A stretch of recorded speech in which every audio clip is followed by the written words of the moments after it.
بسم الله الرحمن الرحيم. ومن أحسن قولا ممن دعا إلى الله وعمل صالحا وقال إنني من المسلمين. والسابقون الأولون من المهاجرين والأنصار والذين اتبعوهم بإحسان رضي الله عنهم ورضوا عنه وأعد لهم جنات تجري تحتها الأنهار خالدين فيها أبدا ذلك الفوز العظيم. نستعينه ونستغفره ونعوذ بالله من شرور أنفسنا ومن سيئات أعمالنا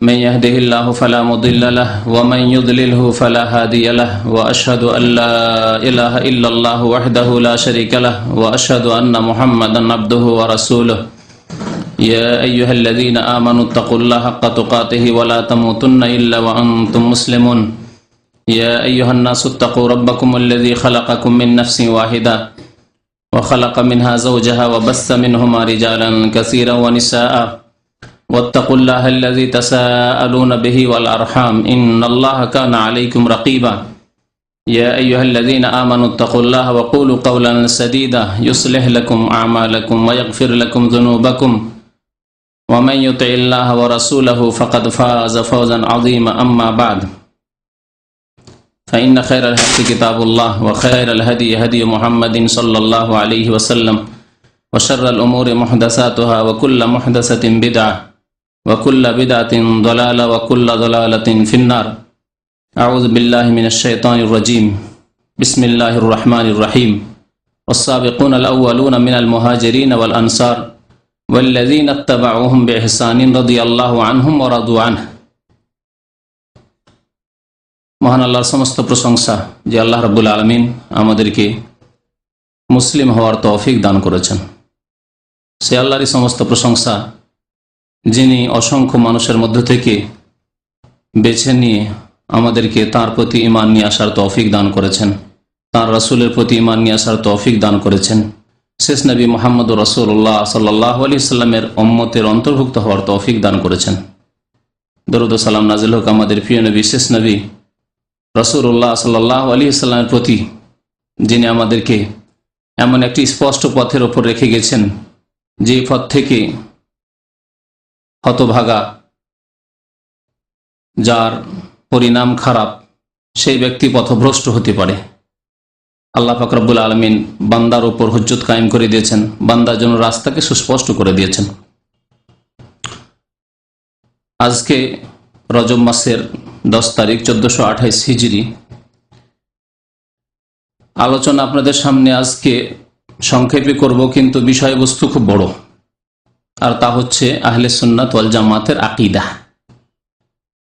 কিন্তু সময় সাথ দেবে না হয়তো, যার ফলে কিছু আলোচনা করব, বাকি আলোচনা ইনশাআল্লাহ তাআলা আবার কোনো সময় আগামীতে হবে। আহলে সুন্নাত ওয়াল জামাতের আকীদা, এই কথাটি প্রথম আমাদেরকে বুঝতে হবে। আহলুস সুন্নাহ ওয়াল জামাআহ আর তাদের আকীদা। আহলুস সুন্নাহ কাকে বলে, ওয়াল জামাআহ কাকে বলে, যতক্ষণ পর্যন্ত এই কথাগুলি না জানবো ততক্ষণ পর্যন্ত তাদের আকীদা কি, তারা কারা, তাদের বিশ্বাস কি, তারা কোন পথের উপর, এবং তারা সবাই দাবি করে যে আমরা আহলুস সুন্নাহ, কিন্তু আহলুস সুন্নাহ আসলে কারা তা জানা সম্ভব হবে না। যার ফলে আহলুস সুন্নাহ কারা তাদেরকে জানতে হবে। আহল শব্দটি আরবি শব্দ, আর সুন্নাহ শব্দ আরবি শব্দ, আর জামাত শব্দ আরবি শব্দ, আকীদাও আরবি শব্দ, সবগুলি আরবি শব্দ। আহল মানে পরিবার হয়, আহল মানে বংশ হয়, আহল মানে ওয়ালা হয়, বিশিষ্ট হয়। আহলুস সুন্নাহ মানে সুন্নতওয়ালা, যাদের কাছে সুন্নত আছে, আহলুস সুন্নাহ। আবার সুন্নত কাকে বলে? সুন্নতের শাব্দিক অর্থ হচ্ছে রাস্তা, সুন্নতের শাব্দিক অর্থ হচ্ছে আদর্শ, দুনিয়ার রাস্তার ক্ষেত্রে রাস্তা, আর কোন মানুষের আদর্শের ক্ষেত্রে আদর্শ। জি, তরিকা, পদ্ধতি, এগুলি হচ্ছে সুন্নতের অর্থ। তো তাহলে সুন্নাত, এই সুন্নাত থেকে কোন সুন্নাতকে উদ্দেশ্য করা হয়েছে? যে এই সুন্নতওয়ালা, ওরা আহলুস সুন্নাত মানে সুন্নতওয়ালা। এই ক্ষেত্রে স্পষ্টই কথা, সবাই জবাব দিবেন যে সেই সুন্নত হচ্ছে কার? রাসূলুল্লাহ সাল্লাল্লাহু আলাইহি সাল্লামের সুন্নত। অর্থাৎ আহলুস সুন্নাহ কারা? যারা আল্লাহ রসুল সাল্লাল্লাহু আলাইহি সাল্লামের আদর্শওয়ালা, যাদের মধ্যে আল্লাহ রসুল সাল্লাল্লাহু আলাইহি সাল্লামের আদর্শ রয়েছে, তাদের বিশ্বাসে, তাদের ইমানে, তাদের কর্মে, আমলে। জি, যাদের আকীদায় এবং আমলে রাসূলুল্লাহ সাল্লাল্লাহু আলাইহি সাল্লামের সুন্নত বা আদর্শ রয়েছে, তারাই হচ্ছে আহলুস সুন্নাহ। আর ওয়াল জামাআ, জামাত মানে দল, তাহলে ওয়াল জামা মানে আহলুল জামা, জামাতওয়ালা। এই জামাত থেকে কোন জামাতকে উদ্দেশ্য করা হয়েছে? এই জামাত থেকে প্রথম জামাত ইসলামের, যেই জামাত নবী করিম সাল্লাল্লাহু আলাইহি সাল্লাম স্বয়ং নিজ হাতে গড়ে তুলেছিলেন, তৈরি করেছিলেন, অন্য মানুষের তৈরি করা নাই, বা নিজে নিজে সে জামাত তৈরি হয়ে গেছে তাও নয়। নিজে নিজেই যদি কোনো জামাত দল তৈরি হয়, তাতে বিভ্রান্তির সম্ভাবনা বেশি আছে। কোন একটি দল বা কিছু লোক যদি একটি জামাত তৈরি করে, দল তৈরি করে, তাতে গুমরাহি, বিভ্রান্তি, ভুল ভ্রান্তি হওয়ার সম্ভাবনা আছে। কিন্তু যে জামাত স্বয়ং প্রিয় নবী মুহাম্মদুর রাসূলুল্লাহ সাল্লাল্লাহু আলাইহি সাল্লাম তৈরি করেছেন, নিজ হাতে গড়ে তুলেছেন, তাদের তরবিয়ত করেছেন, তাদেরকে প্রশিক্ষণ দিয়েছেন, যারা নবী করিম সাল্লাল্লাহু আলাইহি ওয়াসাল্লামের সোহবত আর সংসর্গ পেয়ে ধন্য হয়েছেন, সেই জামাত। অর্থাৎ কোন জামাত? সাহাবায়ে কেরামের জামাত। তাহলে জামাতওয়ালা অর্থাৎ সাহাবায়ে কেরামের জামাতওয়ালা। তাহলে আহলুস সুন্নাহ ওয়াল জামাআহ শব্দটি যখন বলবো, তো প্রথম সারিতে কারা আসবেন? সাহাবায়ে কেরাম রিজওয়ানুল্লাহি তাআলা আলাইহিম আজমাইন। এরাই হচ্ছেন প্রথম সারির মুসলিম। তাদের ইসলামে যদি কোন রকমের ত্রুটি থাকে, তাহলে পরে আর ইসলাম নেই বলতে হবে, সোজা কথা। তাদের ইসলাম হচ্ছে খাঁটি ইসলাম। এই ঈমান আমাদের ওই রকমই ঈমান, বিশ্বাস আছে যেমন দিনে আমরা সূর্য দেখে বিশ্বাস করি যে দিন, কেউ যদি আপনাকে যে কোনো ভাবে বুঝাক না কেন, দিনকে আপনি রাত করতে পারবেন না, চোখের সামনে দেখছেন, আপনার দৃষ্টিশক্তি রয়েছে। তো দিনের মতো স্পষ্ট সাহাবায়ে কেরামরা সত্য পথে ছিলেন, যাদেরকে এমন এক ব্যক্তিত্ব তৈরি করেছেন প্রশিক্ষণ দিয়ে, যার কাছে সকাল বিকাল ওহী নিয়ে আসেন জিবরাইল আলাইহিস সালাম। আহলুস সুন্নাত ওয়াল জামাতের প্রথম সারির মানুষ সাহাবায়ে কেরামের দল, আর দ্বিতীয় সারির মানুষ তাবেঈন, তৃতীয় সারির মানুষ তাবা তাবেঈন, যাদের সম্পর্কে প্রিয় নবী মুহাম্মদুর রাসূলুল্লাহ সাল্লাল্লাহু আলাইহি ওয়াসাল্লাম বলেছেন, খায়রুল কুরুনি কারনি সুম্মাল্লাযীনা ইয়ালুনাহুম সুম্মাল্লাযীনা ইয়ালুনাহুম, সর্বোত্তম যুগের মানুষ আমার যুগের মানুষেরা, কারনি আমার যুগের মানুষরা সর্বোত্তম মানুষ, অর্থাৎ সাহাবায়ে কেরাম। সুম্মাল্লাযীনা ইয়ালুনাহুম, তারপরে ওই লোকেরা যারা তাদের পরে পরেই আসবে, অর্থাৎ তাবেঈন। তাবেঈন যারা নবী করিম সাল্লাল্লাহু আলাইহি ওয়াসাল্লামের কোন এক অথবা একাধিক সাহাবীর সাথে সাক্ষাৎ করেছেন ঈমানের অবস্থায়, ইসলামের অবস্থায়, তাবেঈন। সুম্মাল্লাযীনা ইয়ালুনাহুম, তারপরে ওই সব লোকেরা যারা তাদের পরে আসবে, অর্থাৎ কোন এক তাবেঈর সাথে বা একাধিক তাবেঈর সাথে তাদের সাক্ষাৎ ঘটেছে, তাবা তাবেঈন। তারপরের যুগ সম্পর্কে নবী করিম সাল্লাল্লাহু আলাইহি ওয়াসাল্লাম বলেছেন, মায়াফশুল কাযিব, তারপরে মিথ্যা এত ব্যাপক আকার ধারণ করবে, ঘরে ঘরে, পরিবারে, গ্রামে গ্রামে, যেখানে সেখানে মিথ্যার ছড়াছড়ি, ধর্মের নামে মিথ্যাবাজি, আর নিজের কারবার, আদান প্রদান, চলাফেরার ক্ষেত্রে মিথ্যা, পারিবারিক ক্ষেত্রে মিথ্যা, সমস্ত ক্ষেত্রে মিথ্যা ছড়িয়ে পড়বে। ধর্মের নামে কত মিথ্যার ছড়াছড়ি, সবাই বলছে যে আমরা হক ইসলামের ওপর আছি, সত্য ইসলামের ওপর আছি, ধর্মের নামে মিথ্যাবাজি। তো তাহলে আহলুস সুন্নাহ ওয়াল জামাআহ, সাহাবায়ে কেরাম, তাবেঈন, তাবা তাবেঈন, তাদের সম্পর্কে আল্লাহ পাক রব্বুল আলামিন কি বলছেন শুনুন। সূরা তাওবায় আল্লাহ পাক ইরশাদ করেছেন, ওয়াস-সাবিকুনাল আউয়ালুনা মিনাল মুহাজিরিন ওয়াল আনসার, যারা প্রথম দিকে ইসলাম গ্রহণ করেছেন তারা মুহাজিরিন অথবা আনসার, যারা প্রথম দিকে ইসলাম গ্রহণ করেছেন, ওয়াস-সাবিকুনাল আউয়ালুন মিনাল মুহাজিরিন ওয়াল আনসার ওয়াল্লাযীনা ইত্তাবাউহুম বিইহসান। তাহলে এই বলে মিনাল মুহাজিরিন আনসার বলে সমস্ত সাহাবায়ে কেরামকে শামিল করা হয়েছে। তারপরে বলা হয়েছে ওয়াল্লাযীনা ইত্তাবাউহুম বিইহসান, এবং যারা তাদের অনুসরণ করেছেন, ইত্তাবাউহুম তাদের অনুসরণ করেছেন, অর্থাৎ সাহাবায়ে কেরামদের অনুসরণ করেছেন বিইহসান মানে নিষ্ঠার সাথে, ইখলাসের সাথে, নিষ্ঠার সাথে যারা তাদের অনুসরণ করেছেন বা তাদের পরে এসেছেন কিন্তু তারা নিষ্ঠাবান ছিলেন, মুখলিস ছিলেন, তাদের ঈমানে একনিষ্ঠতা ছিল, ইখলাস খুলুসিয়াত ছিল, আন্তরিকতা ছিল, একটি শর্ত লাগানো হয়েছে। তাহলে সাহাবায়ে কেরামদের সাথে যে সব লোকদের সাক্ষাৎ হয়েছে তাদের সম্পর্কে একটি শর্ত লাগানো হয়েছে। আল্লাহ পাক রব্বুল সাহাবায়ে কেরামদেরকে সার্টিফিকেট দিয়েছেন যে আল্লাহ রাসূল সাল্লাল্লাহু আলাইহি ওয়াসাল্লামের সাথে যেই সাহাবীর ঈমানের আলাতে, ঈমান ইসলামের অবস্থায় সাক্ষাৎ হয়েছে সাহাবী, তাদের সম্পর্কে ইহসানের আল্লাহ শর্ত লাগাননি। কিন্তু সাহাবায়ে কেরামের কোন এক সাহাবী বা একাধিক সাহাবীর সাথে যাদের সাক্ষাৎ হয়েছে তাদের সম্পর্কে একটি কিন্তু আল্লাহ শর্ত লাগিয়ে দিয়েছেন। তাদের সম্পর্কে যদি একটি শর্ত থাকে তাহলে পরবর্তীকালে যারা এসেছেন তাবা তাবেঈন বা তারপরে আজ পর্যন্ত, আজকালকার যুগের মুসলিম, কিয়ামত পর্যন্ত যত মুসলিম আসলে তাদের ক্ষেত্রে এই শর্তটি সবসময় মনে রাখতে হবে, ইহসান। যারা নিষ্ঠার সাথে, ইখলাসের সাথে, আন্তরিকতার সাথে তার সাথে অনুসরণ করেছে সাহাবায়ে কেরামদের দল, জামাতকে, আহলুস সুন্নাহ ওয়াল জামাতকে অনুসরণ করেছে, ইত্তাবাউহুম তাদের অনুসরণ করেছে বিইহসান নিষ্ঠার সাথে। তাহলে আমরা বলতে পারি যদি তাবেঈনদের যুগে 2-4 জন অল্প সংখ্যক মুসলমান কিন্তু তাদের দ্বারা বড় বড় পাপ হয়েছে, জুলম অত্যাচার হয়েছে, প্রশাসনের ক্ষেত্রে, বিভিন্ন ক্ষেত্রে এরকম জুলম অত্যাচার হয়েছে, বা তাদের ব্যক্তিগত জীবনে কিছু পাপ ছিল, জুলম অত্যাচার ছিল, যদি বেশি সীমা লঙ্ঘন হয়ে থাকে তাদেরকে এর মধ্যে শামিল করা হবে না। কারণ আল্লাহ শর্ত লাগিয়েছেন বিইহসান, যারা ইখলাসের সাথে, নিষ্ঠার সাথে, আন্তরিকতার সাথে সাহাবায়ে কেরামদের অনুসরণ করেছে। সাহাবায়ে কেরামদের যদি অনুসরণ করে থাকে তাহলে তাদের দ্বারা এরকম জুলম অত্যাচার হতে পারে না, কাউকে খুন করতে পারে না। তাহলে ওই সব লোকগুলি যাদের দ্বারা এইরকম অন্যায় কাজ হয়েছে তারা এখান থেকে বেরিয়ে যাচ্ছে, কেটে যাচ্ছে।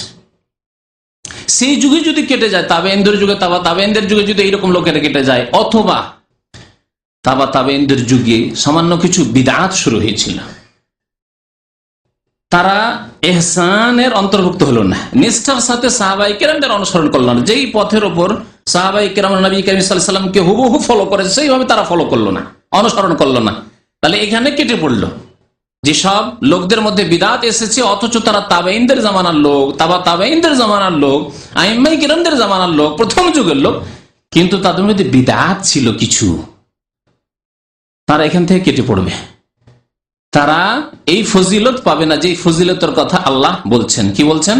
রাদিয়াল্লাহু আনহুম ওয়া রাদু আনহু, আল্লাহ তাদের উপর রাজি হয়ে গেছেন, আল্লাহু আকবার, আল্লাহ তাদের উপর সন্তুষ্ট হয়ে গেছেন, ওয়া রাদু আনহু, এবং তারাও আল্লাহ পাক রব্বুল আলামিনের নিয়ামত, অনুগ্রহ পেয়ে সন্তুষ্ট হয়ে যাবে।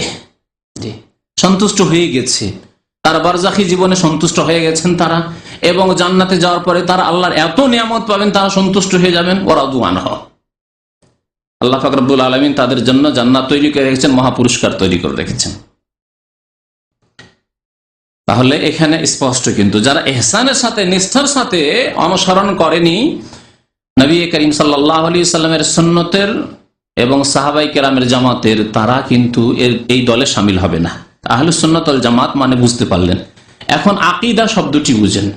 আকীদার শাব্দিক অর্থ হচ্ছে গ্রন্থি বা গিরা, সোজা ভাষায় গিরা লাগানো। হ্যাঁ, ওয়া মিন শাররিন নাফাসাতে ফিল উকাদ, আর ওই সব ফুৎকার দানকারিনী নারীর অনিষ্ট হতে আমি আশ্রয় গ্রহণ করছি আল্লাহ পাক রব্বুল আলামিনের, যারা গ্রন্থিতে ফিল উকাদ, গ্রন্থিতে ফুৎকার দিয়ে, ফুক দিয়ে জাদু করে থাকে। তাহলে ওকাদ মানে বা আকদ মানে হচ্ছে গিরা। আমরা বিবাহ শাদীকে আকদে নিকা বলি, এটা তো বুঝেন মনে হয়। হ্যাঁ, আকদে নিকা বলে, আকদে নিকা, কারণ বিবাহ বন্ধন, আমরা বাংলা এটাকে বলি কি? বন্ধন। গিরা হচ্ছে বন্ধন।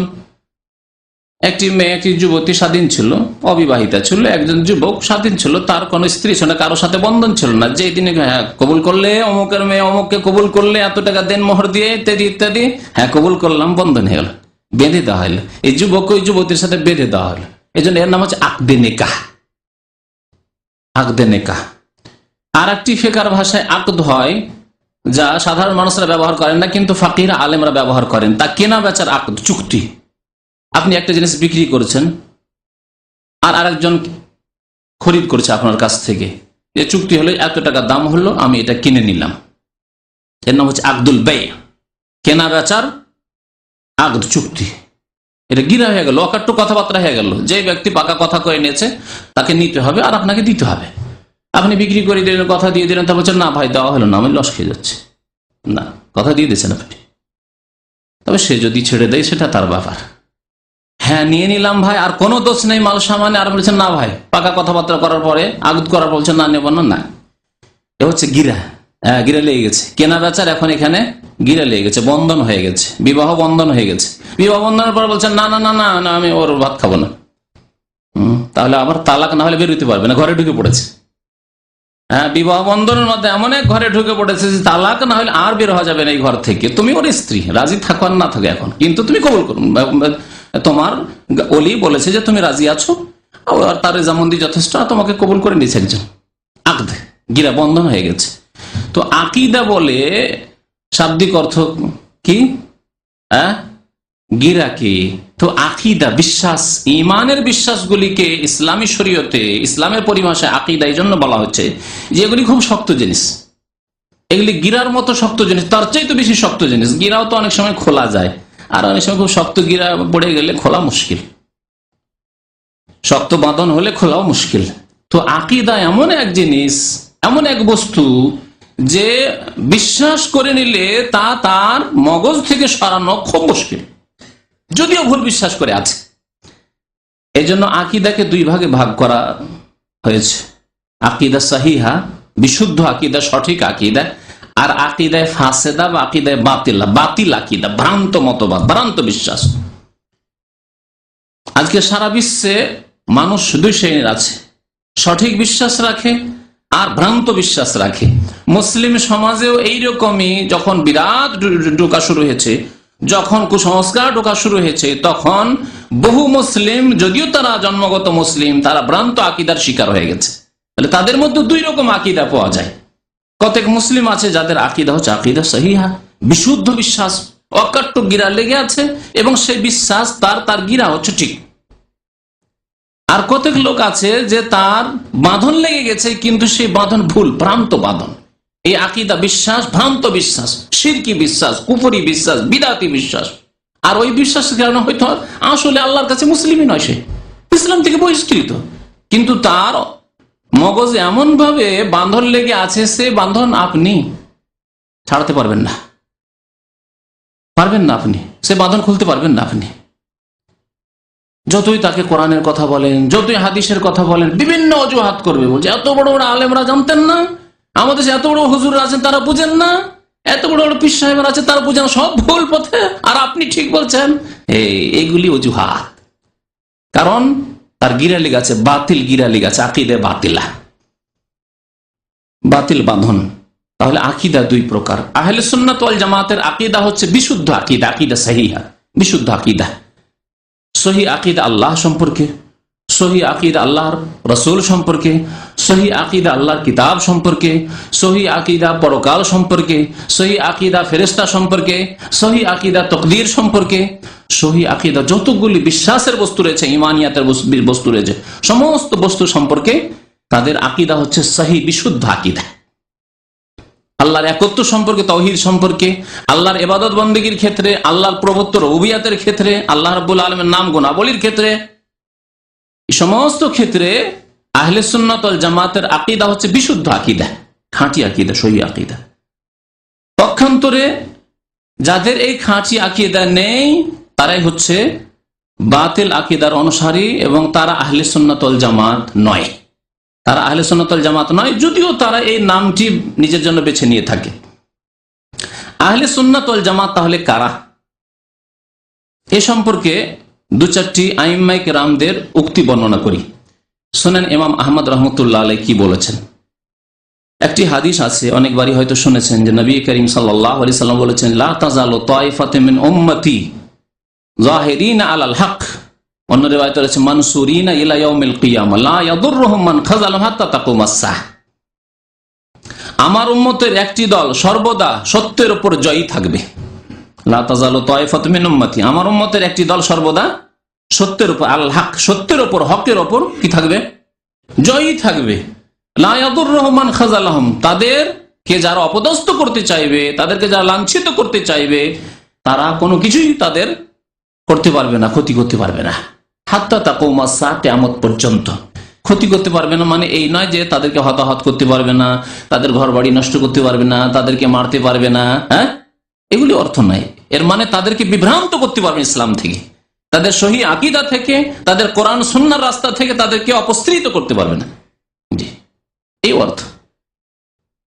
যদি বলেন যে না, তাদের ক্ষতি করতে পারবে না, তাদেরকে মারতে পারবে না, তাদেরকে শহীদ করতে পারবে না, তাদের বাড়িঘর জ্বালিয়ে দিতে পারবে না, এসব বাস্তবের খেলাফ, মিথ্যা কথা। এইরকম জুলুম অত্যাচার যুগে যুগে সত্যপন্থীদের উপর হয়েছে, হতে পারে। নবী করিম সাল্লাল্লাহু আলাইহি সাল্লামকে নির্বাসিত হইতে হয়েছে মাতৃভূমি ছেড়ে, তাহলে এই সুন্নাত আমাদের সামনে মওজুদ আছে। নবী করিম সাল্লাল্লাহু আলাইহি সাল্লামকে তাইফে আহত হইতে হয়েছে, নবী করিম সাল্লাল্লাহু আলাইহি সাল্লামকে উহুদে দাঁত শহীদ করতে হয়েছে, আহত হইতে হয়েছে। হাজার হাজার সাহাবাই কেরামদেরকে শাহাদাত বরণ করতে হয়েছে। হামজা রাদিয়াল্লাহু তাআলা সাইয়্যিদুশ শুহাদা, শহীদ হইতে হয়েছে। তাহলে এর মানে এই নয় যে লা ইয়াদুররুহুম মান খাযালাহুম, যারা তাদের অবদস্থ করতে চাইবে তাদের ক্ষতি করতে পারবে না, মানে কোন দুনিয়াবি ক্ষতি করতে পারবে না, ক্ষতি করতে পারবে না। তাদের সবচেয়ে বড় সম্পদ হচ্ছে ঈমান, ঈমান কেড়ে নিতে পারবে না। তাওহীদ, তাদের একত্ব কেড়ে নিতে পারবে না। তাওহীদবাদীদেরকে মুশরিক, কবর পূজারী বানিয়ে দিতে পারবে না। সুন্নাতের অনুসারীদেরকে বিদাতি বানিয়ে দিতে পারবে না। নামাজীদেরকে বেনামাজি বানিয়ে দিতে পারবে না। আল্লাহর দিনের উপর অটল রয়েছে, তাদের এখান থেকে সরাতে পারবে না। পর্দা নাশিনদেরকে বেপরদা করতে পারবে না, রাস্তায় নিয়ে আসতে পারবে না, তাদের মান ইজ্জত নিয়ে ছিনিমিনি খেলা করতে পারবে না। আজকে লেগে আছে সারা পৃথিবীর শয়তানেরা, হ্যাঁ, নারীদেরকে, মুসলিম নারীদেরকে রাস্তায় নামানোর জন্য। কিন্তু এই উম্মতের একদল মহিলারা, নারীরা দিনের উপরে এত অটল থাকবে যে যতই ফিতনার যুগ হোক না কেন সেখানেও পর্দা করবে। করে নাকি ইউরোপ আমেরিকায় পর্দা? হ্যাঁ, কাফের দেশগুলিতে পর্দা করা মুসলিম রমণী কি নেই? অবশ্যই আছে। এদের সম্পর্কে বলেছেন নবী করিম সাল্লাল্লাহু আলাইহি ওয়াসাল্লাম। এই দলটি সম্পর্কে বহু মন্তব্য রয়েছে আইম্মায়ে কেরামদের, বহু উক্তি রয়েছে। আর একটি হাদিস রয়েছে যে ইহুদিরা ৭১ ফিরকা হয়েছে, ৭১টি দলে বিভক্ত হয়েছে, আর খ্রিস্টানরা ৭২টি দলে বিভক্ত হয়েছে, আর আমার উম্মতের লোকেরা ৭৩ দলে বিভক্ত হবে। কুল্লুহুম ফিন্নার। আর এই সমস্ত দলগুলি কোথায় যাবে? জাহান্নাম, ফিন্নার, জাহান্নামে যাবে। ইল্লা ওয়াহিদা, একটি দল ছাড়া। এই একটি দলের নাম বলেছেন নবী করিম সাল্লাল্লাহু আলাইহি সাল্লাম, বলেছেন? নাম বলেননি, কারণ নাম বলে সবাই ওই নামটি প্রথমেই নিত। এই নামটি প্রথম আটরসিরাও নিত, ভান্ডারীরাও নিত, হ্যাঁ, আর যতগুলি আছে চিস্তিরাও নিত, আর ওই কাদেরিরাও নিত, মুজাদ্দিদিরাও নিত, আর ওই তবলিগ ভাইরাও নিত, তো জামাতি ভাইরাও নিত, আর দুনিয়ার যতগুলি আছে সবাই নিত। হ্যাঁ, এমনকি আওয়ামী লীগ বিএনপিও নিয়ে নিত না? মুসলমান তো তারা নিত না? আমারও তো নামাজ রোজা করি, আমারও তো দেশের কল্যাণ, খেদমত করতে চায়, সেবা করতে চায়, সবাই নিত এই নামটি। নবী করিম সাল্লাল্লাহু আলাইহি ওয়াসাল্লাম এই নাম দেননি, নাম দেননি। কি দিয়েছেন? পরিচয় দিয়েছেন, লক্ষণ বাতলি দিয়েছেন। জিজ্ঞাসা করা হলো নবী করিম সাল্লাল্লাহু আলাইহি ওয়াসাল্লামকে, মান হুম ইয়া রাসূলুল্লাহ, তারা কারা? বললেন নবী করিম সাল্লাল্লাহু আলাইহি ওয়াসাল্লাম, হে মা আনা আলাইহিল ইয়াউম ওয়া আসহাবি, আজকের যুগে আমার জীবদ্দশায় যেই আদর্শের ওপর আমি অটল আছি, কায়েম আছি, এর ওপর যারা কিয়ামত পর্যন্ত কায়েম থাকবে, আর আমার সাহাবায়ে কেরামের যে আদর্শের উপর কায়েম থাকবে, তাদের আদর্শের উপর যারা কায়েম থাকবে কিয়ামত পর্যন্ত, তারা। তাহলে এখানে কি বলা হয়েছে? মা আনা আলাইহি, আমি যেই পথের উপর আছি। তাহলে সুন্নাহ হয়ে গেল। আহলুস সুন্নাত ওয়াল জামাতের আকীদা, এই দুটি শব্দের কথা আবার ফিরিয়ে নিয়ে আসেন, ঠিক না? মা আনা আলাইহিল ইয়াউম, আজকে আমি যেই পথের উপর আছি, এর মানে সুন্নাত। আর ওয়া আসহাবি, আমার সাহাবায়ে কেরাম যেই পথের উপর আছেন, জামাত হয়ে গেল। তাহলে হলো না? হ্যাঁ, এখান থেকে ওলামারা নিয়েছেন নামটি আহলে সুন্নাত ওয়াল জামাত, এই নামটি নিয়েছেন, কিন্তু নবী করিম সাল্লাল্লাহু আলাইহি ওয়াসাল্লাম আহলুস সুন্নাত ওয়াল জামাত নামটি বলেননি, নাহলে সবাই এই নামটিকে কুড়িয়ে নিয়ে যেত। না, আমরা এই নামের অধিকারী, আমার পথের ওপর যারা আছে, আর আমার সাহাবায়ে কেরামের পথের ওপর যারা আছে, আল্লাহ রাসূল সাল্লাল্লাহু আলাইহি ওয়াসাল্লামের তাহলে জীবনী আপনাকে পড়তে হবে যে নবী করিম সাল্লাল্লাহু আলাইহি ওয়াসাল্লামের যুগে বড় পীরের নাম কি ছিল, আর তার কত হাজার মুরিদ ছিলেন, আর নবী সাল্লাল্লাহু আলাইহি ওয়াসাল্লামের জামানায় কতটি তরিকত ছিল, আর সেসব তরিকাগুলির জিকির আজকার ওজিফা কি ছিল, ঠিক না, জানতে হয় তাহলে। তারপরে সাহাবায়ে কেরামদের যুগে 110 হিজরি পর্যন্ত, নবী সাল্লাল্লাহু আলাইহি ওয়াসাল্লামের ইন্তেকাল তো হয়ে গেল 10 হিজরিতে, 110 হিজরি পর্যন্ত সাহাবায়ে কেরামদের যুগ।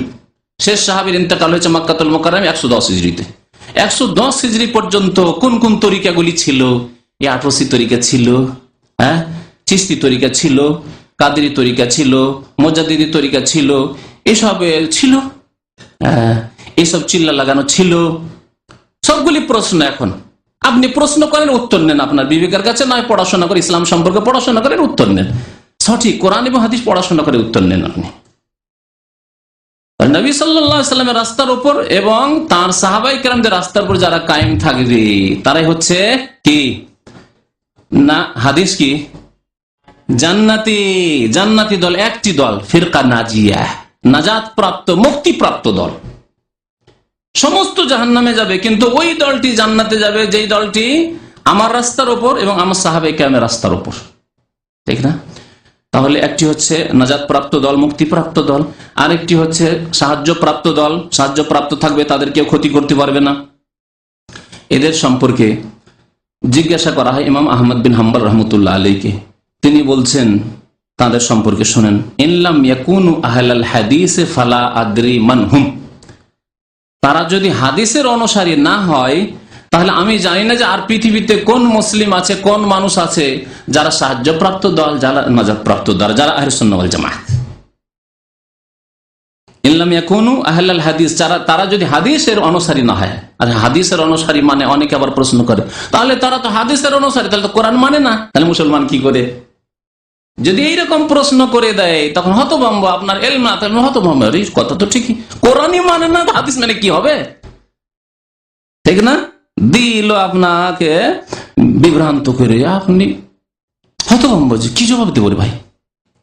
আল্লাহ পাক রব্বুল আলামিন 7টি আয়াতে কোরআনে কারীমকে হাদিস বলেছেন। আল্লাহু নাযালা আহসানাল হাদিস, আল্লাহ পাক রব্বুল আলামিন সর্বোত্তম হাদিস নাযিল করেছেন। আল্লাহ কি নাযিল করেছেন? কোরআন নয়।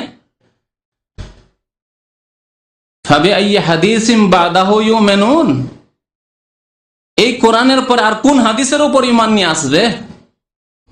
আফামিন হাযাল হাদিসে তাজাবুন, তোমরা এই হাদিস কোরআনে পাক পাওয়ার পরেও তোমরা আশ্চর্য হচ্ছ? তোমরা আশ্চর্য হচ্ছে যে এটা সত্য দিন কি করে হইতে পারে, এগুলি সত্য কথা কি করে হইতে পারে, আরো কোন সত্য কথা হইতে পারে? আল্লাহ কোরআন কারীমে এখানে বিহাযাল হাদিস, এই হাদিস আল্লাহ বলছেন সূরা কাহফে, লাআল্লাকা বাখিউন নাফসাকা ইন লাম ইউমিনু বিহাযাল হাদিস আসাফা। হে নবী মুহাম্মদ সাল্লাল্লাহু আলাইহি ওয়াসাল্লাম, লাআল্লাকা বাখিউন নাফসাক, মনে হচ্ছে যে আপনি নিজেকে ধ্বংস করে ফেলবেন, মরে যাবেন আপনি, আত্মহত্যা করে মরে যাবেন, না হয় আপনি হার্ট অ্যাটাক করে মরে যাবেন। বাখিউন নাফসাকা, মানুষ যখন কোন জিনিসের জন্য খুব বেশি টেনশন করতে লাগে তখন মরমর অবস্থা, জানি না কখন মরে যায়, এত টেনশন করে, এর ঘুম নাই, সব হারাম হয়ে গেছে, কখন মরে যেতে পারে। আল্লাহ তাই বলছেন, এত পেরেশান নবী করিম সাল্লাল্লাহু আলাইহি ওয়াসাল্লাম আবু জাহাল, আবু লাহাব, মক্কার কাফের নেতাদেরকে মুসলমান বানানোর জন্য, যে আল্লাহ করে এদেরকে তো জান্নাতের দিকে নিয়ে যায়, সব জাহান্নামে চলে যাবে, আমার বংশধর সব জাহান্নামে চলে যাবে। তারাই ইসলাম গ্রহণ করতে চায় না, এই গরিব দুঃখীরা ইসলাম গ্রহণ করছে, বেলাল, সোহাইব, আম্মার, ইয়াসির, সুমাইয়া। আর এই পয়সাওয়ালাগুলি, এই নেতৃস্থানীয় ব্যক্তি, এই কুরাইশের নেতারা, কুরাইশ সম্ভ্রান্ত লোকেরা, এই কাবার মুতাওয়াল্লিরা, এরাই সব কাফের ফাসিক, এরা ইসলাম গ্রহণ করতে চায় না। যখন খুব ব্যতিব্যস্ত তাদের ইসলামের জন্য, আল্লাহ সান্ত্বনা দিচ্ছেন, আল্লাহকা বাখিউন নাফসাকা, আপনি মনে হচ্ছে যে নিজেকে হত্যা করে ফেলবেন, ধ্বংস করে ফেলবেন। ইনলাম ইউমিনু বিহাযাল হাদিস, যদি এরা এই হাদিসের প্রতি ঈমান না নিয়ে আসে। কোন হাদিস ছিল তখন? কোরআনে কারীম নাযিল হচ্ছে। আসাফা, আপনি আফসোস করে, আক্ষেপ করে মনে হচ্ছে আপনি শেষ হয়ে যাবেন, বিহাযাল হাদিস। তাহলে কোরআনে কারীম আল্লাহর হাদিস, হাদিসের শাব্দিক অর্থ জেনে নিলেই সহজ খুব বোঝা। হাদিস মানে হচ্ছে কথা, হাদিস মানে হচ্ছে কথা। এই জন্য হাদিস আপোষের কথোপকথনকে আজকাল এখানে যেটাকে স্পিকিং বলছেন আরবিতে, আরবিতে ওটাকে বলা হচ্ছে মুহাদাসা, ইংরেজিতে বলছেন স্পিকিং, ওটাকে বলছে মুহাদাসা, মানে কথোপকথন। তো মুহাদাসা ওই হাদিস থেকে। তো আল্লাহর হাদিস, আল্লাহর বাণী হচ্ছে কোরআনে কারীম। আর রাসূলুল্লাহ সাল্লাল্লাহু আলাইহি ওয়াসাল্লামের বাণী, রাসূলুল্লাহ সাল্লাল্লাহু আলাইহি ওয়াসাল্লামের কর্ম, রাসূলুল্লাহ সাল্লাল্লাহু আলাইহি ওয়াসাল্লামের অনুমোদন, তার নাম হচ্ছে হাদিসে রাসূল। রাসূলুল্লাহ সাল্লাল্লাহু আলাইহি ওয়াসাল্লামের হাদিস, রাসূলুল্লাহ সাল্লাল্লাহু আলাইহি ওয়াসাল্লামের কথা বা কর্ম। তো তাহলে ইমাম আহমদ বিন হাম্বলের কথা এখন বুঝতে সুবিধা হবে। তিনি কি বলছেন? ইল্লাম ইয়াকুনু আহলাল হাদিস, এই সাহায্যপ্রাপ্ত দল, এই মুক্তিপ্রাপ্ত দল, এই উম্মতের যারা সর্বদাই সর্বজয়ী থাকবে এবং সম্মানিত থাকবে, হকের ওপর অটল থাকবে, তাদেরকে ক্ষতিগ্রস্ত করতে পারবে না, ইসলাম থেকে সরাতে পারবে না, শিরক বিদআত তাদের মধ্যে কেউ ঢোকাতে পারবে না, তাদেরকে গোমরাহ করতে পারবে না, তাদেরকে জাহান্নামের পথে নিয়ে যেতে পারবে না। এই দলটি যদি আহলুল হাদিস না হয়, কোরআন এবং হাদিসের অনুসারী না হয়, অন্য কোন দলের নাম হয়, ফালা আদরি, তাহলে আমি জানি না মানহুম আর কে হতে পারে। অর্থাৎ পৃথিবীতে আর কোন দল মুক্তিপ্রাপ্ত হতে পারে না, সাহায্য প্রাপ্ত হতে পারে না, জান্নাতি হতে পারে না, কোরআন এবং হাদিসের অনুসারী, সরাসরি কোরআন এবং সুন্নাহর অনুসরণ করে ওই দল ছাড়া। ইমাম বুখারী রাহমাতুল্লাহ আলাইহির উস্তাদের নাম ছিল আলী ইবনুল মাদিনী, এবং ইমাম বুখারী দুইজনেই মন্তব্য করেছেন এই দল সম্পর্কে, বলছেন হুম আসহাবুল হাদিস, তারা হচ্ছেন হাদিসের অনুসারী। আহলুল হাদিস মানে আহল মানে ওয়ালা, আসহাব মানে ওয়ালা। কেউ আসহাবুল হাদিস বলেছেন, কেউ আহলুল হাদিস বলেছেন। মনে রাখবেন যে কোরআন এবং হাদিসের অনুসারী হইতে হবে বিশ্বাসের দিক দিয়ে এবং আমলের দিক দিয়ে। আমার এই কথা বলার উদ্দেশ্য এটা অবশ্যই নয় যে কোনো একটি দল এসে শুধু এই নামের লেবেল লাগিয়ে নিল আর নামাজ পড়ে না। কোন একটি দল এসে এই নামের লেবেল লাগিয়ে রেখেছে যে আমরা আহলুল হাদিস, কিন্তু দাড়ি মোছ সব সাপ রাখেন। কোন একটি দল এই নাম রেখে নিল, আর পাকা আজকালকার যেগুলি রাজনৈতিক দল, তার পাকা ক্যাডার, একেবারে অন্ধভক্ত, তাছাড়া আর কিছু বুঝে না, কখনো না। তারা যাদেরকে দেখে চেনা না যায় না যে ভাই এ কোন জাতির লোক, তাদের কথা বলছি না। সবচেয়ে বড় কথা নামাজ। নামাজ নেবার আহলুল হাদিস কোথায়? কোরআনে কতবার নামাজের কথা আছে? এক শ্রেণীর লোকেরা এইরকমই মনে করে যে দু চারটি কাজের নাম হয়তো আহলুল হাদিস। না, কখনো না। আহলুল হাদিস মানে আকীদা, বিশ্বাসে আহলুল হাদিস হইতে হবে, কোরআন এবং হাদিসের অনুসারী হইতে হবে, আর আমলেও কোরআন এবং হাদিসের অনুসারী হইতে হবে। আপনার চাল চলন, ইসলামের বিধি বিধানের বাস্তবায়ন, সমস্ত ক্ষেত্রে আহলুল হাদিস হইতে হবে। আর জন্মগত আহলে হাদিস, আমি আহলে হাদিস, আমি আহলে হাদিস, অথচ নামাজি নাই, নামাজ পড়েন, হ্যাঁ জুমাটা পড়ি ভাই, আহলুল হাদিস না আহলুল খাবিস? আহলে খাবিস, হেদা আহলে খাবিস, যার নামাজ পড়ে আহলে খাবিস। যে কোনো দলের লোক হোক না কেন, যে কোনো দলের লোক হোক না কেন। তো কথা হচ্ছে যে আহলুল হাদিস বলার উদ্দেশ্য হচ্ছে আকীদা আমলের আহলুল হাদিস। আমি সেই আহলুল হাদিসের দিকে আহ্বান করি, আর অন্য কোন দলের লোক আমি নই। কোরআন এবং সুন্নাহর অনুসরণ করি এবং কোরআন সুন্নাহর অনুসরণের জন্য মানুষকে উৎসাহিত করি, জি, আর সেই দিকে মানুষকে আহ্বান করি। তো ইমাম বুখারী আর আলী ইবনুল মাদিনী তার ওস্তাদ বলছেন হুম আসহাবুল হাদিস, তারা কোরআন এবং সুন্নাহর অনুসারী।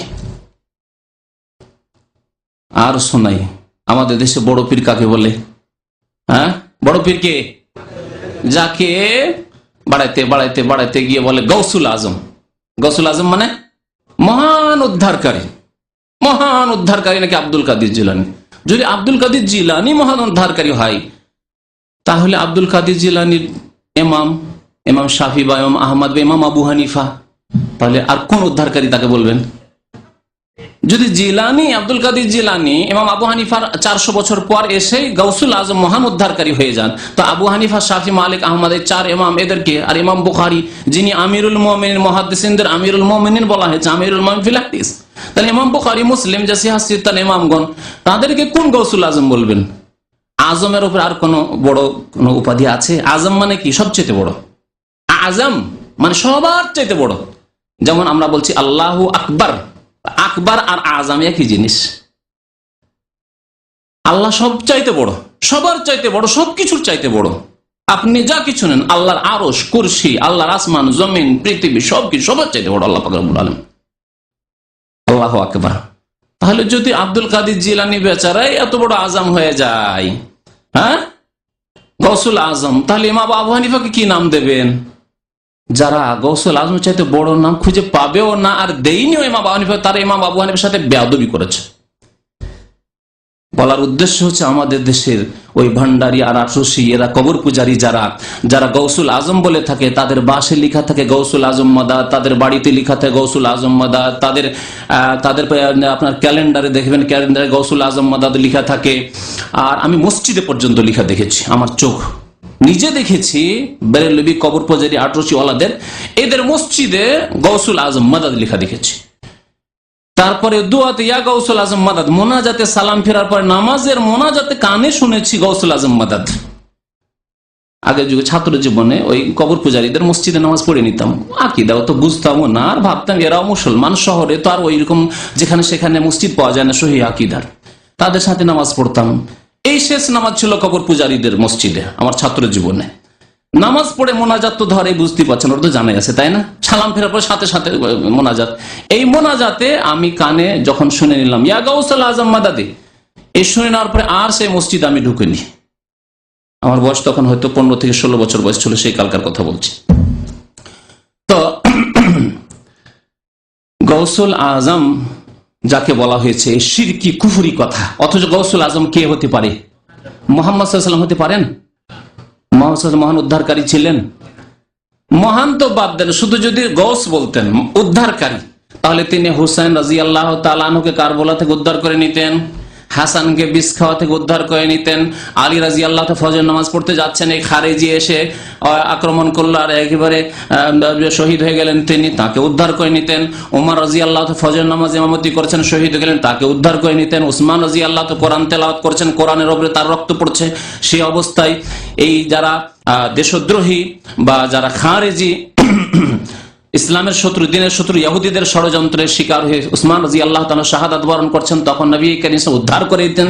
কমপক্ষে কবর থেকে, কবরের পাশেই তো উসমান রাদিয়াল্লাহু তাআলার বাসা বাড়ি, কবরের পাশে নবী সাল্লাল্লাহু আলাইহি ওয়াসাল্লামের। তিনি একটি আওয়াজ দিতেন কবর থেকে, যে এই বেয়াদবরা, তুমি আমার জামাই 2 মেয়ে যাকে দিয়েছি আর আমার সাহাবী উসমান রাদিয়াল্লাহু তাআলা আনহু আমার খলিফা, তার সাথে এই বেয়াদবি করতে এসেছো, তারপরে জুলম অত্যাচার করতে এসে উদ্ধার করতে পারলেন না? তো গৌসই তো হইতে বললেন না, আজম তো দূরের কথা। গস হইতে পারলেন? গস যদি হইতেন মুহাম্মদুর রাসূলুল্লাহ সাল্লাল্লাহু আলাইহি ওয়াসাল্লাম, তাহলে তারপরে আজম সম্পর্কে চিন্তা করতাম যে আজমটা আবার কাকে দেওয়া যায়। মুহাম্মদ সাল্লাল্লাহু আলাইহি ওয়াসাল্লাম চাইতে বড় মানুষ আর পৃথিবীতে কি আছে? আছে কেউ? তাহলে আব্দুল কাদের জিলানী কি করে গৌসুল আজম হইল? আর তারপরে ঈমান কেমন করে থাকে? কি করে ঈমান থাকে?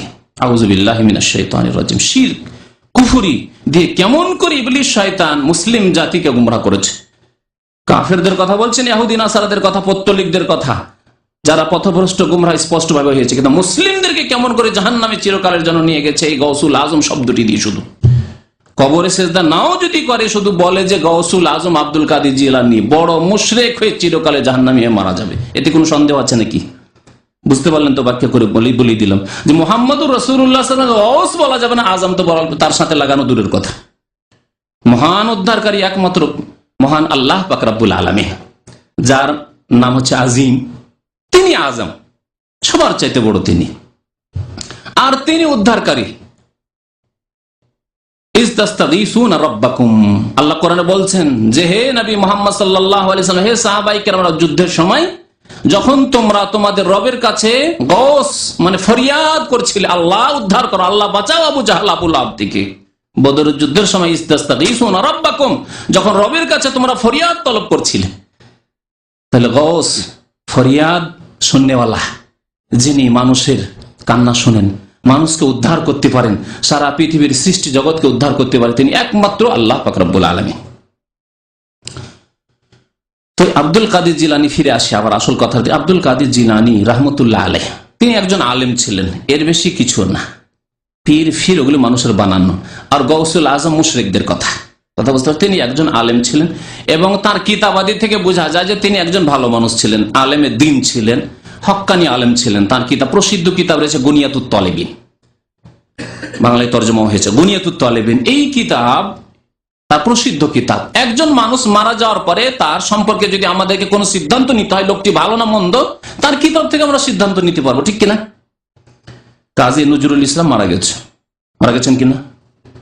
এখন তার সম্পর্কে যদি দুইজন ইখতিলাফ, একজন বলেন না সে ছিল নাস্তিক, আরেক বলছেন না সে মুসলিম ছিল, তাহলে দলিল প্রমাণ কি হবে? দুইজনেই দেখেননি, তার যুগ পাননি, দুজনের বয়স 20-22 বছর বয়স, আপনাদের 25 বছর বয়স, তাহলে কাজী নজরুল ইসলামের চুপ পাননি। কেমন করে আপনার সঠিক সিদ্ধান্তে পৌঁছবেন? বলবেন যে তার কবিতাগুলি আমরা পড়ে দেখবো, যদি তাতে ইসলামের কথাবার্তা থাকে, শিরক কুফরি না থাকে, নাস্তিকতা না থাকে, তাহলে সে মুসলিম। আর যদি নাস্তিকতা থাকে, কুফরি থাকে, শিরক থাকে, তাহলে জানবো যে না আর কিছু। ঠিক কিনা? কথা যুক্তিযুক্ত নয়? আব্দুল কাদের জিলানী রহমতুল্লাহ আলাইহি এই কবর পূজারীদের মতো বিদাতি ছিলেন না, কোরআন সুন্নাহর ভালো আলেম ছিলেন। এই সম্পর্কে সঠিক সিদ্ধান্তের জন্য তার কিতাব আছে।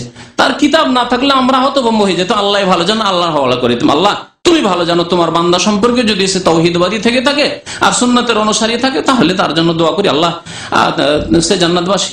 আর যদি কবর পূজারী বিদাতি হয়ে থাকে, নিজেই পছন্দ করে থাকে যে আমি গৌসুল আজম বাবা, তোমরা আমার মুরিদ, তাহলে তার পরিণাম কি হবে তা স্পষ্ট।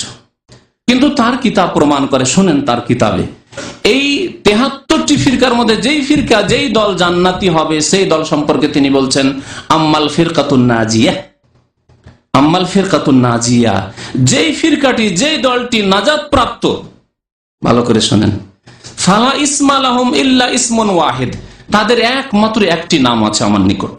কে বলছেন? মনে আছে তো না? আব্দুল কাদের জিলানী, যাকে লোকেরা বলে বড় পীর আর মুশরিকরা বলে গৌসুল আজম। তো ফালা ইসমা লাহুম ইল্লা ইসমুন ওয়াহিদ, তাদের একমাত্র একটি নাম আছে, ওয়া হুয়া আসহাবুল হাদিস, আর তা হচ্ছে হাদিসের অনুসারী, কোরআন এবং হাদিসের অনুসারী। বুঝতে পারলেন এবারে? তাহলে ইমাম আহমদের যেই কথা, ইমাম আহমদের 500 বছর পরে আব্দুল কাদের জিলানী বলছেন, কিন্তু তারা যেহেতু সবাই কোরআন এবং হাদিসের উৎস থেকে দিন নিচ্ছেন, সেজন্য কথার মধ্যে দেখেন মিল আছে, গড়মিল নেই। আছে কি গড়মিল? যেই কথা বলছেন ইমাম আহমদ সেই কথা বলছেন ইমাম বুখারী, সেই কথা বলছেন তার উস্তাদ আলী ইবনে মাদিনী, সেই কথাই বলছেন 500 বছর পরে আব্দুল কাদের জিলানী।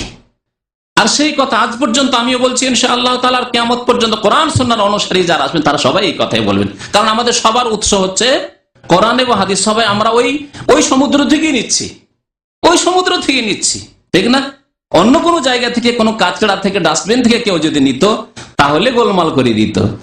যারা কবর পূজারী, মাজার পূজারী, বিদআতপন্থী, তারা কোরআন সুন্নাহর সমুদ্র থেকে না নিয়ে তারা ডাস্টবিন থেকে নেওয়া শুরু করেছে, অথবা ওই কাচড়া থেকে, ড্রেনের পানি থেকে তাদের ধর্ম নেওয়া শুরু করেছে। তখন শিরক বিদআত ধর্মের নামে ঢুকিয়ে ফেলেছে। বুঝতে পারছেন আশা করি আমার কথা? না বুঝতে পারেন না? উদাহরণ দেওয়ার জন্য বললাম। তো আহলে সুন্নাত ওয়াল জামাত সাহাবাই কেরামদের দল, সাহাবাই কেরামদের শেষ জামানায় এবং তাবেঈনদের জামানায় যখন দেখা গেল সামান্য এক একটি করে বিদআত দেখা গেল, সামান্য করে বিদআত। প্রথম বিদআত কি দেখা গেল? আলী রাদিয়াল্লাহু তাআলা আনহু সম্পর্কে ভালোবাসায় বাড়াবাড়ি। আর ভালোবাসার নামে, এটি ছিল ইহুদিদের ষড়যন্ত্র। ভালোবাসার নামে সবসময় ভালোবাসা কিন্তু ভালোবাসা থাকে না, অনেক সময় ভালোবাসার নাম দিয়ে অনেক সময় অনেক অন্য কোনো উদ্দেশ্য থাকে না। আজকাল স্কুল, কলেজ, ইউনিভার্সিটিতে যে যুবতীদের সাথে ভালোবাসা, প্রেমের যে সব দৃশ্য দেখে থাকেন যুবকদের, ওই ভালোবাসায় কি সততা আছে? না, এরা লম্পট। কিন্তু ভালোবাসার নাম দিয়ে, প্রেমের নামে তোমাকে ভালোবাসি, হ্যাঁ তোমাকে ভালোবাসি, চিঠি লিখছে, মেসেজ পাঠাচ্ছে, আজকাল তো মোবাইলের যুগ, তোমাকে ভালোবাসি, এর মধ্যে দাল মে কালা হ্যায়। জি, এতে কি আছে? তার ইজ্জত নষ্ট করা। ইজ্জত নষ্ট করে দেওয়ার পরে তার শয়তানি যে মনস্কামনা ছিল তা পূরণ হয়ে গেল। তারপরে ওই মেয়ে পাগল, যে তুমি আমার ইজ্জত নষ্ট করেছো, বিয়ে কর, বলছে তোমার মতো কুচরিত্রা মেয়েকে বিয়ে করবো, তোমাকে বিয়ে করবো, তোমাকে বিয়ে করে কি শান্তি পাবো? তুমি যদি আমার সাথে এরকম করতে পারো, তুমি আরো কারোর সাথে করতে পারো। শয়তানরা এরকমই করে। আজকাল দুর্বল যুবতীরা, তাদের মন দুর্বল, আর অনইসলামিক পরিবেশ, অনইসলামিক আপনার শিক্ষাক্ষেত্র, অনইসলামিক কর্মক্ষেত্র, আর সেখানে এই ফিতনায় লিপ্ত হচ্ছে তারা। তো কথা হচ্ছে যে আলী রাদিয়াল্লাহু তাআলার মহব্বতের যারা দাবিদার ছিল, তাদের দালমে কালা এরকমই ছিল। ইহুদি আব্দুল্লাহ বিন সাবার ষড়যন্ত্র ছিল যে ইসলামে না ঢুকলে ইসলামের ক্ষতি করা যাবে না। ইসলামে ঢুকে গিয়ে আলী রাদিয়াল্লাহু তাআলা এত শক্তিশালী না, তার মধ্যে খোদাই, উলুহিয়াতের গুণ আছে, আল্লাহর গুণ আছে। ভালোবাসতে বাসতে আল্লাহর পর্যায়ে পৌঁছে দিল। আজকেও এদের উম্মত কিছু মওজুদ আছে, বাস্তবে শোনায় আপনাকে, যারা কাঠের কাজ করে, বড় বড় কাঠ, ভারী ভারী কাঠ উঠায় না, আর কাঠ ফাড়া কাজ করে যারা ওই ছুতার, তাদের দেখেছেন? আমি কাঠ উঠাতে আমি কানে শুনেছি, ইয়া আলী বলে শুনেছেন? অথচ তারা নিজেদেরকে বলে সুন্নি, হয় হানাফি, না হয় শাফি, না হয় মালিকি, না হয় হাম্বলি, কিছুই হোক না কেন। আমাদের দেশে তো না বেশিরভাগ হানাফি অথবা আহলে হাদিস বা এরকম কিছু আছে, শাফি খুব কমই আছে, বা মালিকি হাম্বলি তো নেই।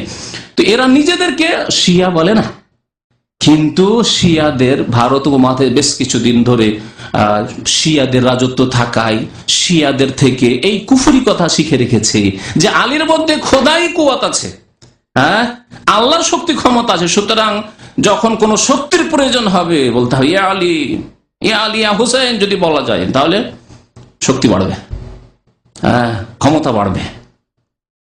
কুফরি কথা।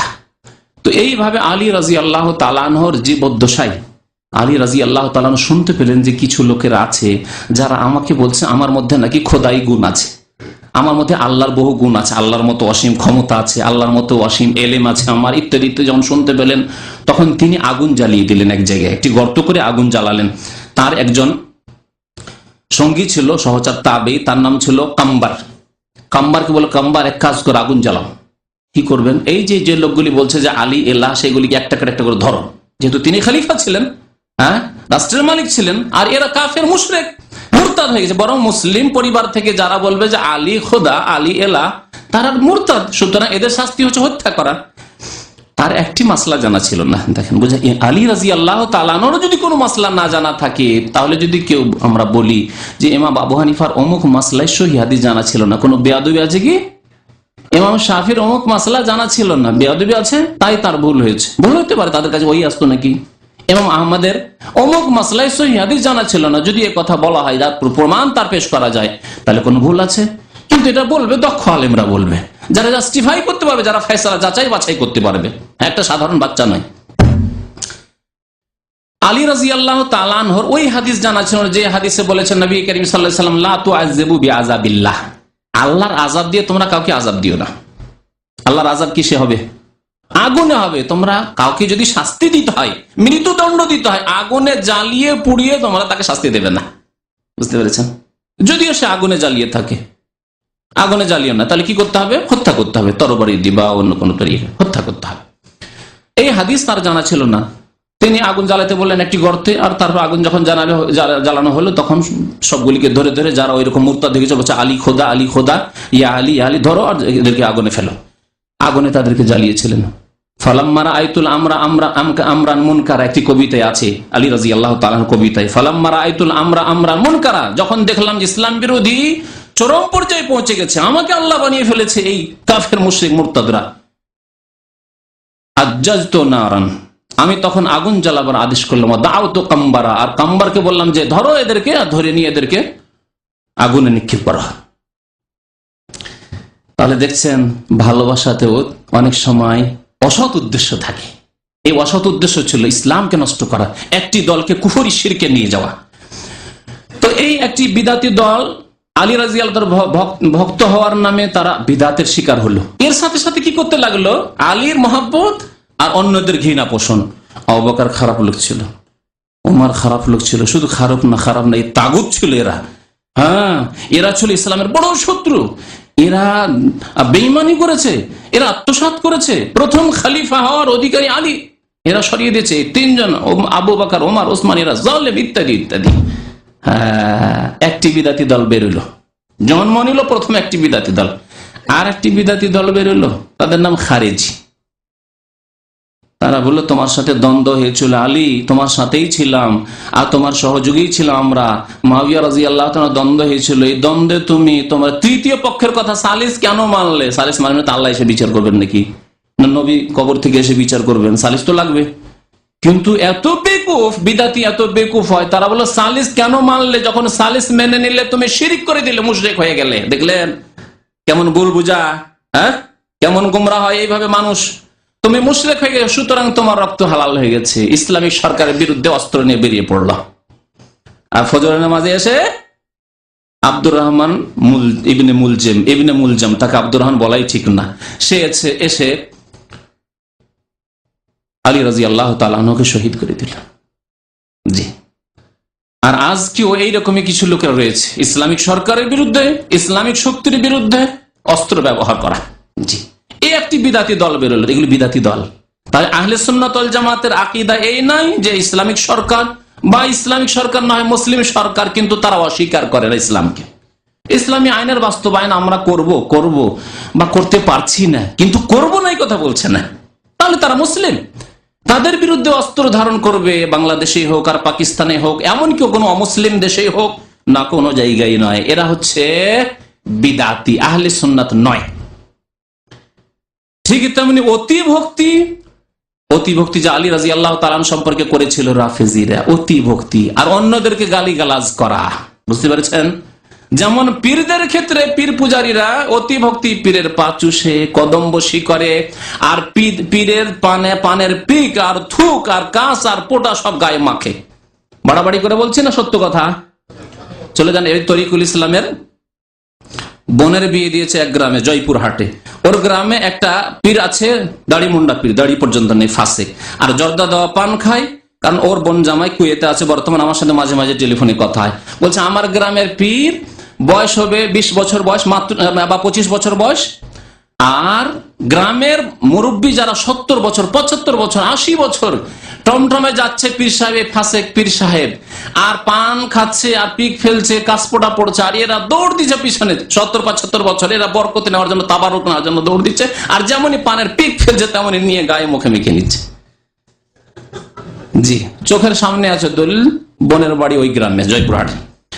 আর এর বেশি সিলেটি কেউ যদি থাকে তো ফুলতুলি পীর সম্পর্কে জানেন না, ফুলতুলি সিলেটি লোকেরা, বহু ফুলতুলি শাহেদ আছে, ওইখানে পিছনে একজন মঈনুদ্দিনও আছে, আর এখানে বহু আছে। আর প্রতি বছর তাদের পেটের ব্যবসার জন্য, টাকার ব্যবসার জন্য ইংল্যান্ডে যায়, কারণ সিলেটি তো আবার ইংল্যান্ডে থাকে, তাই না? তো ওখানে পেটের ব্যবসার জন্য যায়।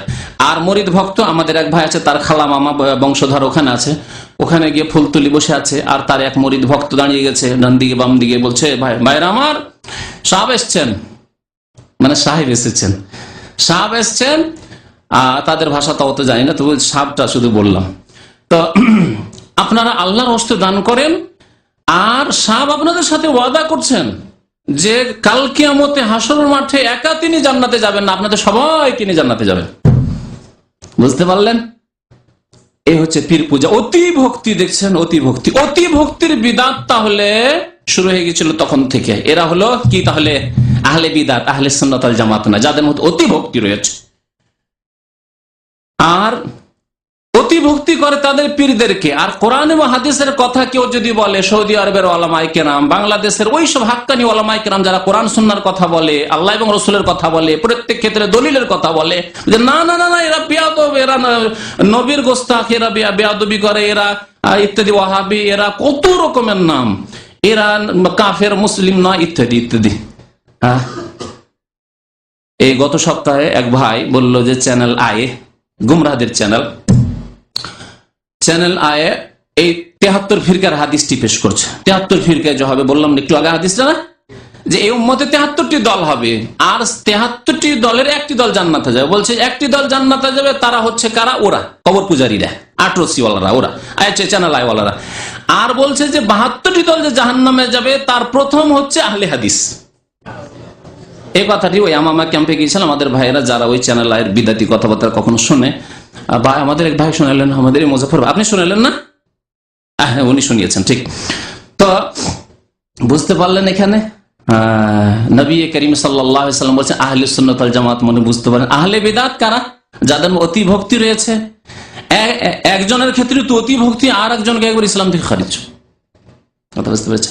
কোরআন সুন্নাহর ভক্তি নেই, রাসূলুল্লাহ সাল্লাল্লাহু আলাইহি ওয়াসাল্লামের আদর্শের ভক্তি নেই, সাহাবায়ে কেরামদের ভক্তির কথা নেই। ভক্তি আছে পীর ওলিয়া উলিয়ার নামে, যে পীর ওলিয়া উলিয়া সবকিছুই করতে পারে। আহলে সুন্নাত ওয়াল জামাতের বিপরীত তাহলে সমস্ত দলগুলি, যেগুলিকে আহলে বিদাত বলতে পারি।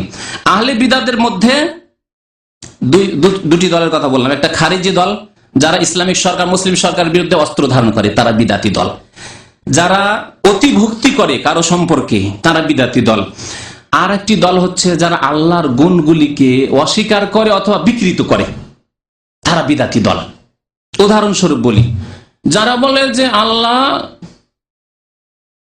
ওপরেও নেই, নিচেও নেই, ডানেও নেই, বামেও নেই, সর্বস্থানে বিরাজমান, কথা বুঝতে পেরেছেন? বিদাতি দল। আল্লাহ কোথায়? তার মানে আল্লাহ কোথায়? আল্লাহ সর্বস্থানে বিরাজমান, আর সবকিছুতেই বিরাজমান। সবকিছুতে বিরাজমান, এতেও বিরাজমান, এতেও বিরাজমান, এই কাপড়েও বিরাজমান, এই কাগজেও বিরাজমান, ওই কোরআন খানেও বিরাজমান, এই পিলারের মধ্যেও বিরাজমান, আর সর্বস্থানেই বিরাজমান।